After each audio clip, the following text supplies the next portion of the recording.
Hi ವೀಕ್ಷಕರೇ, ಎಲ್ರಿಗೂ ನಮಸ್ಕಾರ. ಕಾವ್ಯ ಪ್ರಕಾಶ್ ಯೂಟ್ಯೂಬ್ ಚಾನಲ್ಗೆ ತಮ್ಮೆಲ್ರಿಗೂ ಸ್ವಾಗತ. ನಾಳೆ ಮಾರ್ಚ್ 19 ಗುರುವಾರ, ಹೊಸ ವರ್ಷ ಯುಗಾದಿ ಹಬ್ಬ ಬಂದಿದೆ. ಈ ದಿನ ಸ್ನಾನ ಮಾಡುವ ಮುನ್ನ ನೀರಿನ ಮೇಲೆ ಹೀಗೆ ಬರೆದು ಸ್ನಾನ ಮಾಡಿದರೆ ವರ್ಷ ಪೂರ ನೀವು ಮುಟ್ಟಿದ್ದೆಲ್ಲ ಬಂಗಾರವಾಗುತ್ತದೆ. ಸಾಕ್ಷಾತ್ ಮಹಾಲಕ್ಷ್ಮಿ ಸದಾ ನಿಮ್ಮೊಂದಿಗೆ ಇರುತ್ತಾಳೆ. ಯುಗಾದಿಯ ದಿನ ಪೂಜೆಗೆ ಶುಭ ಸಮಯ ಯಾವುದು? ಯಾವ ಸಮಯದಲ್ಲಿ ಹೊಸ ವಾಹನ ವಸ್ತುಗಳನ್ನು ಮನೆಗೆ ತರಬೇಕು? ಯುಗಾದಿಯ ದಿನ ಮಾಡಬಾರದ ತಪ್ಪುಗಳೇನು ಎಂದು ಈಗ ತಿಳಿಯೋಣ. ನೂತನ ಸಂವತ್ಸರ ನಾಳೆ ಆರಂಭವಾಗಲಿದೆ. ಪ್ರತಿಯೊಬ್ಬರೂ ಹೊಸ ಬಟ್ಟೆ ತೊಟ್ಟು ಬೇವು ಬೆಲ್ಲ ತಿಂದು ಒಳ್ಳೆಯ ಮಾತುಗಳನ್ನ ಹಾಡಿ ವರ್ಷದ ಮೊದಲ ದಿನವನ್ನು ಆರಂಭಿಸುವಿರಿ. ಆದರೆ ಈ ವರ್ಷ ಈ ಚಿಕ್ಕ ಉಪಾಯವನ್ನು ಮಾಡಿ. ಮೊದಲ ದಿನವನ್ನು ಆರಂಭಿಸಿದರೆ ಪ್ರತಿ ಕೆಲಸದಲ್ಲೂ ಜಯ ನಿಮ್ಮದಾಗುತ್ತದೆ. ಎಲ್ಲರೂ ನಿಮ್ಮ ಮಾತನ್ನು ಕೇಳುತ್ತಾರೆ. ಮಹಾಲಕ್ಷ್ಮಿ ಕೃಪೆಯಿಂದ ಮತ್ತಷ್ಟು ಸಿರಿ ಸಂಪತ್ತುಗಳು ಲಭಿಸುತ್ತದೆ.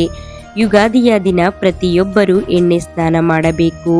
ನಿಮ್ಮ ಮನೆ ದೇವರ ಮುಂದೆ ಎಣ್ಣೆ ಸ್ನಾನಕ್ಕೆ ಬೇಕಾದ ಪದಾರ್ಥಗಳನ್ನು ಇಟ್ಟು ಮೊದಲು ಸಂಕಲ್ಪ ಮಾಡಿಕೊಂಡು ಅನಂತರ ಎಣ್ಣೆಯನ್ನು ದೇಹಕ್ಕೆ ಹಚ್ಚಿಕೊಂಡು ಸ್ನಾನ ಮಾಡಬೇಕು. ಅಮಾವಾಸ್ಯ ಜೊತೆಯು ನಾಳೆ ಬೆಳಿಗ್ಗೆ 6:52 ಇರುತ್ತದೆ. 6:55 ನಂತರ ಎಣ್ಣೆ ಸ್ನಾನವನ್ನು ಮಾಡಬಹುದು.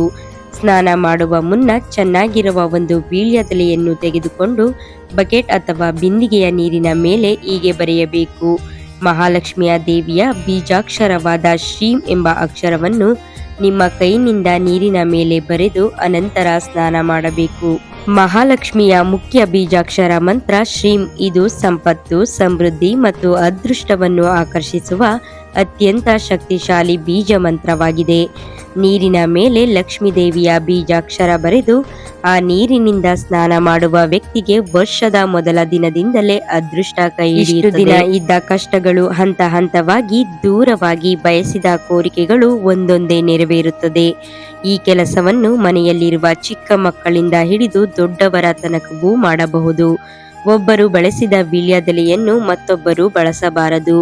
ನೀವು ಶ್ರೀಂ ಎಂದು ಬರೆದು ವೀಳ್ಯದೆಲೆಯನ್ನು ಸೇವಿಸಲು ಬಳಸಬಾರದು. ಬದಲಿಗೆ ತೆಂಗಿನ ಮರದ ಬುಡದಲ್ಲಿ ನೀವು ಬಳಸಿದ ಎಲೆಯನ್ನು ಹಾಕಬೇಕು. ಇನ್ನು ಯುಗಾದಿಯ ದಿನ ದೇವರ ಪೂಜೆ ಮಾಡಲು ಶುಭ ಸಮಯ ಯಾವುದೆಂದರೆ ಬೆಳಿಗ್ಗೆ 7:17 9:05, ಮತ್ತೆ 9:05 10:45 ಹಾಗೂ 11:30 12:30. ಶುಭ ವಸ್ತುಗಳನ್ನು ಖರೀದಿಸಲು ಉತ್ತಮ ಸಮಯ ಬೆಳಿಗ್ಗೆ 9:05 10:50, 11:30 12:30, ಮಧ್ಯಾಹ್ನ 2:15 4:20. ಈ ಸಮಯದಲ್ಲಿ ಬಂಗಾರ, ಬೆಳ್ಳಿ, ದೇವರ ವಿಗ್ರಹ, ಹೊಸ ವಸ್ತುಗಳು, ಹೊಸ ಬಟ್ಟೆಗಳು ಖರೀದಿ ಮಾಡಬಹುದು. ಖರೀದಿಸಿದ ವಸ್ತುಗಳನ್ನು ಮೊದಲು ದೇವರ ಮುಂದೆ ಇಟ್ಟು ಅರಿಶಿಣ ಕುಂಕುಮ ಹಾಕಿ ನಂತರ ಬಳಸಬೇಕು. ಯುಗಾದಿಯ ದಿನ ಮನೆಗೆ ತಪ್ಪದೆ ಪಂಚಾಂಗದ ಪುಸ್ತಕವನ್ನು ತರಬೇಕು. ನಿಮ್ಮ ಮನೆಯ ದೇವರ ಕೋಣೆಯಲ್ಲಿ ಪಂಚಾಂಗವನ್ನು ಇಟ್ಟು ಪೂಜಿಸಬೇಕು. ಹಬ್ಬದ ದಿನ ಯಾರು ಪಂಚಾಂಗ ಶ್ರವಣವನ್ನು ಮಾಡುತ್ತಾರೋ ಅವರಿಗೆ ದೇವಾನುದೇವತೆಗಳ ಅನುಗ್ರಹ, ಬ್ರಹ್ಮದೇವರ ಅನುಗ್ರಹ ಸಿಗುತ್ತದೆ. ರಾಶಿಚಕ್ರದಲ್ಲಿರುವ ಶುಭ ಅಶುಭ ಫಲಗಳ ವಿಚಾರಗಳನ್ನು ತಿಳಿದು ಜೀವನ ನಡೆಸಿದರೆ ಮುಂದೆ ಬರುವ ಕಷ್ಟಗಳಿಂದ ಪಾರಾಗಬಹುದು. ಪಂಚಾಂಗವನ್ನು ಯುಗಾದಿಯ ದಿನ ಕೇಳುವುದರಿಂದ ನವಗ್ರಹಗಳ ಫಲ ಕೆಟ್ಟದಾಗಿದ್ದರೂ ಒಳಿತಾಗಿ ಬದಲಾಗುತ್ತದೆ ಎಂಬ ನಂಬಿಕೆ ಇದೆ. ಆದ್ದರಿಂದ ನಿಮ್ಮ ಮನೆಗಳಲ್ಲಿ ಪಂಚಾಂಗ ಶ್ರವಣ ಪದ್ಧತಿ ಇಲ್ಲವೆಂದರೂ ದೇವಸ್ಥಾನಗಳಲ್ಲಿ ನಡೆಸುವ ಪಂಚಾಂಗ ಶ್ರವಣ ಕಾರ್ಯಕ್ರಮಗಳಲ್ಲಿ ತಪ್ಪದೇ ಪಾಲ್ಗೊಳ್ಳಿ. ವರ್ಷದ ಮೊದಲ ದಿನ ಯಾವುದೇ ಕಾರಣಕ್ಕೂ ಹಿರಿಯರನ್ನು ಅವಮಾನಿಸಬಾರದು. ಹಸಿವು ಎಂದು ಬಂದ ಯಾರನ್ನೇ ಆದರೂ ಹಸಿದ ಹೊಟ್ಟೆಯಲ್ಲಿ ಕಳಿಸಬಾರದು. ಏಕೆಂದರೆ ದೇವಾನುದೇವತೆಗಳು ಯುಗಾದಿಯ ದಿನ ಭೂಲೋಕ ಸಂಚಾರ ಮಾಡುತ್ತಾರೆ. ಅವರು ಯಾವ ರೂಪದಲ್ಲಾದರೂ ನಿಮ್ಮ ಕಣ್ಣಿಗೆ ಬೀಳಬಹುದು. ಪಕ್ಷಿ ಪ್ರಾಣಿಗಳು ಮನೆ ಮುಂದೆ ಬಂದು ನಿಂತರೆ ತಪ್ಪದೆ ಆಹಾರವನ್ನ ನೀಡಿ. ಯುಗಾದಿಯೊಂದು ಮಾವಿನ ಹಣ್ಣು, ಬೀಸಣಿಗೆ, ಶುದ್ಧ ಕುಡಿಯುವ ನೀರು, ಮಜ್ಜಿಗೆ ಇವುಗಳನ್ನು ದಾನವಾಗಿ ನೀಡುವುದರಿಂದ ದರಿದ್ರವಂತನು ಕೂಡ ಲಕ್ಷ್ಮೀ ಪುತ್ರನಾಗಿ ಬದಲಾಗುತ್ತಾನೆ. ಅಂದುಕೊಂಡ ಸರ್ವ ಸಂಪತ್ತನ್ನು ಗಳಿಸಲು ದೇವರ ಅನುಗ್ರಹ ಹಾಗೂ ಶಕ್ತಿ ಈ ದಾನಗಳಿಂದ ಸಿಗುತ್ತದೆ. ಯುಗಾದಿಯ ದಿನ ಕುಟುಂಬ ಸಮೇತರಾಗಿ ಮನೆಗೆ ಸಮೀಪವಿರುವ ದೇವಾಲಯಗಳಿಗೆ ಭೇಟಿ ನೀಡಿ. ಕೆಲವರು ಹಬ್ಬ ಮಾಡುತ್ತೇವೆ ಎಂದು ಮನೆಯಲ್ಲೇ ಹಬ್ಬವನ್ನು ಮುಗಿಸುತ್ತಾರೆ. ಹೀಗೆ ಮಾಡುವುದು ತಪ್ಪು.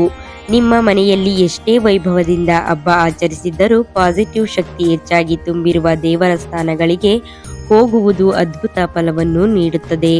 ಭಗವಂತನ ದರ್ಶನ ಪಡೆದು ವರ್ಷದ ಮೊದಲ ದಿನ ಆರಂಭಿಸಿದರೆ ವರ್ಷ ಪೂರ್ತಿ ಎಲ್ಲ ವಿಷಯದಲ್ಲೂ ಶುಭವಾದ ಫಲಗಳನ್ನೇ ನೋಡುವಿರಿ.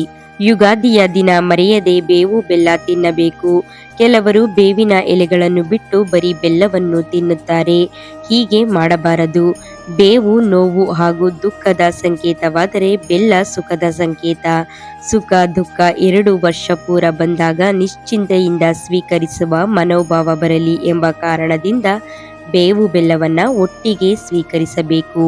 ವರ್ಷಕ್ಕೆ ಒಂದು ಸಲವಾದರೂ ಬೇವಿನ ಎಲೆಗಳನ್ನು ತಿನ್ನುವುದರಿಂದ ಆರೋಗ್ಯಕ್ಕೂ ಎಷ್ಟೋ ಲಾಭಗಳಿವೆ. ರಕ್ತದಲ್ಲಿನ ಸಕ್ಕರೆಯ ಪ್ರಮಾಣವನ್ನು ಬೇವು ನಿಯಂತ್ರಿಸುತ್ತದೆ. ನಮಗೆ ರಾಶಿ ನಕ್ಷತ್ರ ಗೋತ್ರ ಯಾವುದೂ ಗೊತ್ತಿಲ್ಲ ಎನ್ನುವವರು ಬೆಳಿಗ್ಗೆ ಎದ್ದ ತಕ್ಷಣವೇ ವಿಷ್ಣು ಸಹಸ್ರನಾಮ ಸ್ತೋತ್ರ, ವೆಂಕಟೇಶ್ವರ ಸುಪ್ರಭಾತ, ವೆಂಕಟೇಶ್ವರ ವಜ್ರಕವಚ ಸ್ತೋತ್ರವನ್ನ ತಪ್ಪದೇ ಕೇಳಿ. ಇದರಿಂದ ಕಷ್ಟಗಳು ಸಮುದ್ರದ ಅಲೆಗಳಂತೆ ಬಂದರೂ ಅದರಿಂದ ಪಾರಾಗುವ ದಾರಿಯನ್ನು ಕಲಿಯುಗ ದೈವ ವೆಂಕಟೇಶ್ವರ ಸ್ವಾಮಿಯು ತೋರಿಸುತ್ತಾನೆ. ಶತ್ರುಗಳು ಈ ವರ್ಷ ನಿಮಗೆ ತೊಂದರೆ ನೀಡಬಾರದು. ಶತ್ರುಗಳೇ ಇಲ್ಲದ ವರ್ಷ ಈ ವರ್ಷವಾಗಬೇಕೆಂದರೆ ರಾಮರಕ್ಷಾ ಸ್ತೋತ್ರವನ್ನ ಹೇಳಿ. ಯುಗಾದಿ ಹಬ್ಬದಿಂದ ಆರಂಭಿಸಿ ರಾಮನವಮಿಯ ತನಕವೂ ಸುಂದರ ಕಾಂಡ ಪಾರಾಯಣ ಮಾಡುತ್ತಾ ಬಂದರೆ ನಿಮ್ಮಷ್ಟು ಅದೃಷ್ಟವಂತರು ಮತ್ತೊಬ್ಬರಿಲ್ಲ. ಸಾಕ್ಷಾತ್ ಆಂಜನೇಯ ಜೊತೆಗೆ ಶ್ರೀರಾಮನು ಸದಾ ನಿಮ್ಮ ಜೊತೆಗೆ ಇರುತ್ತಾರೆ. ಎಂಥದೇ ಕಠಿಣ ಪರಿಸ್ಥಿತಿಯಲ್ಲೂ ನಿಮ್ಮನ್ನು ಕಾಪಾಡುತ್ತಾರೆ. ಯುಗಾದಿ ಹಾಗೂ ರಾಮನವಮಿಯ ಶಕ್ತಿಯಿಂದ 2026ರ ವರ್ಷ ಪೂರ್ತಿ ನೀವು ಮುಟ್ಟಿದ್ದೆಲ್ಲ ಬಂಗಾರವಾಗುತ್ತದೆ. ಆರ್ಥಿಕ ಸಂಕಷ್ಟ, ಅನಾರೋಗ್ಯ, ಮಾನಸಿಕ ವ್ಯಥೆ ದೂರವಾಗಿ ಸುಖ ಜೀವನ ನಡೆಸಬಹುದು. ಉಳ್ಳವರು ಹೊಸ ವಸ್ತ್ರಗಳನ್ನು ತಂದು ಧರಿಸುತ್ತಾರೆ. ಅವರವರ ಶಕ್ತಿಗೆ ಅನುಸಾರ ಮನೆಗಳಲ್ಲಿ ಹಬ್ಬವನ್ನು ಆಚರಿಸುತ್ತಾರೆ. ಅಕಸ್ಮಾತ್ ಹೊಸ ವಸ್ತ್ರವನ್ನು ಖರೀದಿಸಲು ಸಾಧ್ಯವಾಗಿಲ್ಲ ಎನ್ನುವವರು ತಪ್ಪದೇ ಒಗೆದ ಮಡಿಬಟ್ಟೆಗಳನ್ನ ಧರಿಸಿ ಭಕ್ತಿಯಿಂದ ನಿಮ್ಮ ಇಷ್ಟ ದೇವರ ಕುಲದೇವರ ಮುಂದೆ ತುಪ್ಪದ ದೀಪಗಳನ್ನ ಹಚ್ಚಿ ಸರಳವಾಗಿ ಪೂಜೆ ಮಾಡಿಕೊಳ್ಳಿ. ಒಬ್ಬಟ್ಟು ಮಾಡಲು ಸಾಧ್ಯವಾಗದಿದ್ದರೂ ಸರಳವಾಗಿ ಕೈಲಾದ ಸಿಹಿಯನ್ನು ತಯಾರು ಮಾಡಿ ದೇವರಿಗೆ ನೈವೇದ್ಯ ಅರ್ಪಿಸಿ. ಕಾವ್ಯಪ್ರಕಾಶ್ ಯೂಟ್ಯೂಬ್ ಚಾನಲ್ ಅನ್ನ ವೀಕ್ಷಿಸುವ ಪ್ರತಿಯೊಬ್ಬರಿಗೂ ಯುಗಾದಿ ಹಬ್ಬದ ಶುಭಾಶಯಗಳು. ಈ ವಿಡಿಯೋ ನಿಮಗೆ ಇಷ್ಟವಾದರೆ ಒಂದು ಲೈಕ್ ಕೊಟ್ಟು ಎಲ್ಲರಿಗೂ ಶೇರ್ ಮಾಡಿ. ನಮ್ಮ ಕಾವ್ಯಪ್ರಕಾಶ್ ಯೂಟ್ಯೂಬ್ ಚಾನಲ್ ಅನ್ನ ಸಬ್ಸ್ಕ್ರೈಬ್ ಮಾಡ್ಕೊಳ್ಳಿ. ಧನ್ಯವಾದಗಳು.